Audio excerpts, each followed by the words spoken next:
Hello there, and welcome to Andre's YouTube vlog for Tuesday, August 22nd, 2012.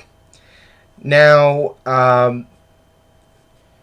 believe it or not, with all of the YouTube vlogs that I've made recently, I do actually have a tendency to try to stay away from issues that I do feel that are a bit too controversial in my, YouTube vlogs. But with my recent experience with my Earn Animation site, I've decided that I am going to take a similar direction with my own YouTube vlogs outside of animation here. And this is something that I've been thinking about and had in my head very strongly for the past couple of years. But, where I live, there are a lot of people who are on food assistance, SNAP, EBT cards, what used to be called food stamps. Now, for many years, most stores, most supermarkets, convenience stores, gas station mini marts, you name it, all took food stamps.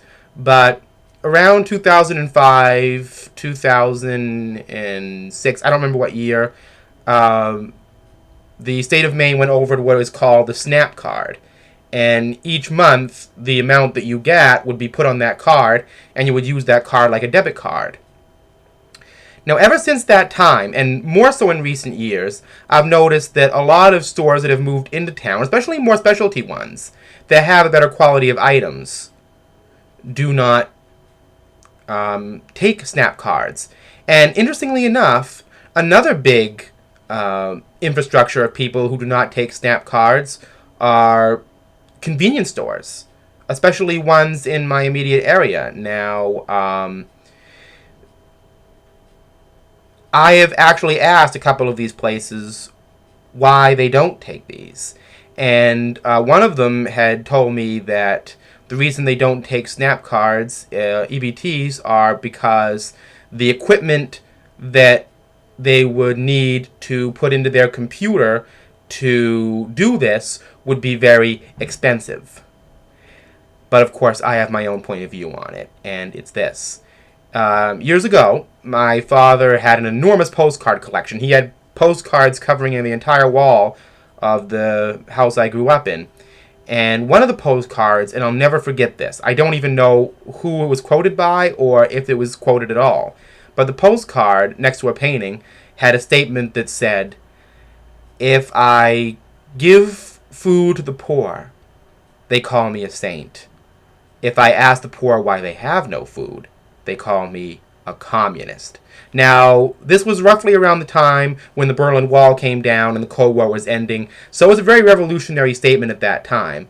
But I never forgot that. And seeing what's happening with the president in the past 4 years being called a communist and socialist sympathizer simply for asking questions just reminds me of one simple fact that keeps going through my mind. Actually, it's a question, not a fact.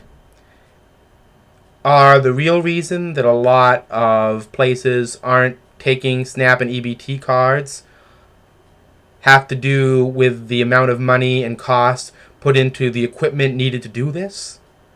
Or is it a condescension toward the less economically fortunate and part of people's unspoken idea for control of these lower class individuals?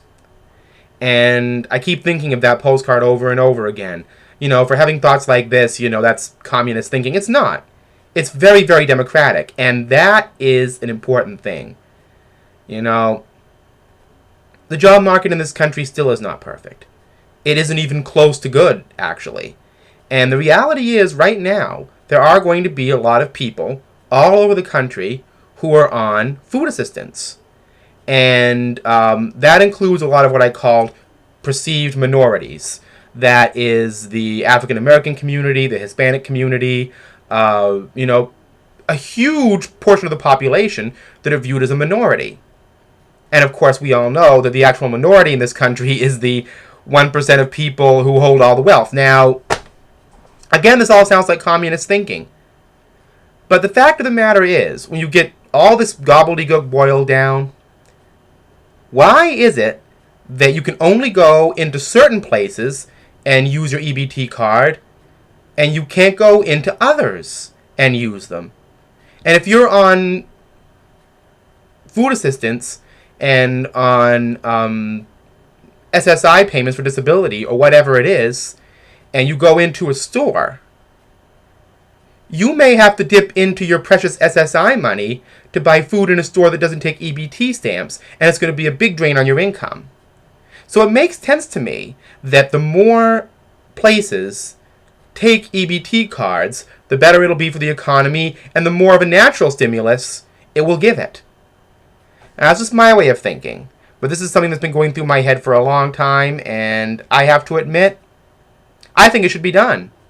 I think it must be done, and I really can't believe in this day and age, and with so much uncertainty about economy and sociological issues, that and EBT cards, as common as they are, I see them everywhere, that so few places actually accommodate that. It's uneven. It doesn't add up. And I think the more things add up and make sense, the more we'll start to make sense of things. And that's just my 2 cents on the subject. See you next time.